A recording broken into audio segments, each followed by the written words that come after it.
This article contains massive Alien Covenant spoilers. He stands there among the many frozen colonists, trapped in their happy and married dreams of a new life on a new world. And just by the way David takes genuine pleasure in the strings of his classical music, you instantly know he's overjoyed at the thought that many of them may never wake at all. At least not with any better luck than Noomi Rapace's Elizabeth Shaw did between Prometheus and Alien Covenant. The end of the film is a chilling reminder that David is the protagonist of what is turning into a full-blown saga of Alien prequels, and they will only continue to evolve in strange and unexpected directions. Still, the question remains, how did we get to that moment? One where Michael Fassbender's artificial intelligence displays some not-so-artificial wit, ominously smiling, "Don't let the bedbugs bite." Like creation, the answer might appear simple on the surface, but it has profound implications just waiting to grab hold of your mind, and other parts, in the dark. For this is the closest Ridley Scott has yet come to telling a Bible story, Exodus movies be damned.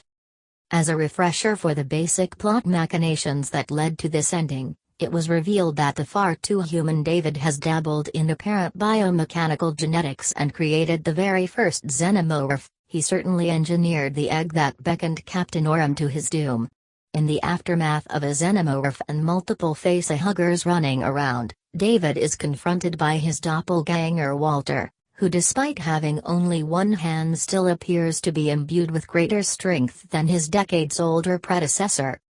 See related. Alien Covenant Review. Prometheus, is David the franchise's hidden protagonist? During their struggle, David gleefully wallows in his declaration, "Serve them in heaven or reign with me in hell." He then reaches for a knife as Walter makes the choice to continue the fight. In the following scene, Walter runs toward the Covenant getaway ship alongside Daniels, Catherine Waterston, and the other survivors. I doubt many viewers were fooled into believing that the robot aiding Daniels is actually Walter. And the twist is only further telegraphed later in the movie when Walter, but really David, watches with anticipation as the xenomorph hunt occurs aboard the Covenant. Obviously, David was curious to see if his perfect creature could best a species he already holds as inferior to himself.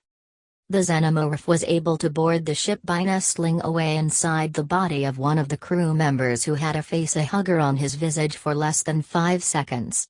Apparently, that is all it takes in Covenant for the beastie to implant its seed.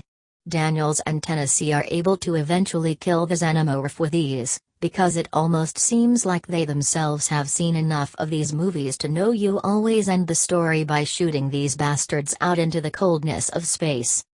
So the actual logic of the ending is pretty clear, if a bit bent in terms of rules for xenomorph life cycles. David likely killed Walter, removed his own hand and switched clothes with his synthetic brother. He then took a one-way trip off of Paradise with embryonic tokens of his work in his synthetic tummy. And yet, the implications are far more fascinating than a mere twist of narrative. In essence, David is completing a cycle that combines the Greek myth of Prometheus, which not so subtly was the basis of the 2012 film, and a more pronounced one of Christian guilt and sin here. The original title for Alien Covenant was supposed to be Alien Paradise Lost, and this is more than a wink to poet John Milton, author of the gargantuan 10-book tome that makes up the epic poem of the same name. Among the many fascinating elements of Paradise Lost, including that it is over 10,000 lines of blank verse, is that it is the dual story of Lucifer's fall from grace, and Adam and Eve's banishment from the Garden of Eden. And strangely, Lucifer is the much more tragic yet fascinating character among the three. As David suggests, he is happy to be the devil in this tale about creation. And to achieve that goal, he takes on the attributes of a fallen angel within the confines of his story. Like Lucifer, he declares a war on God, save that his God and our own are two distinct and separate deities.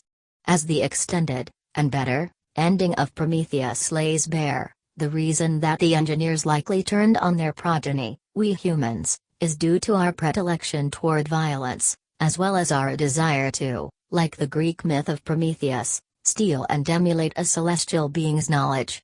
The engineer does not grow truly violent with the humans who awoke his slumber until Peter Wayland, Guy Pearce, announces that he has created a man in David, and thus he, like the engineer, is a god.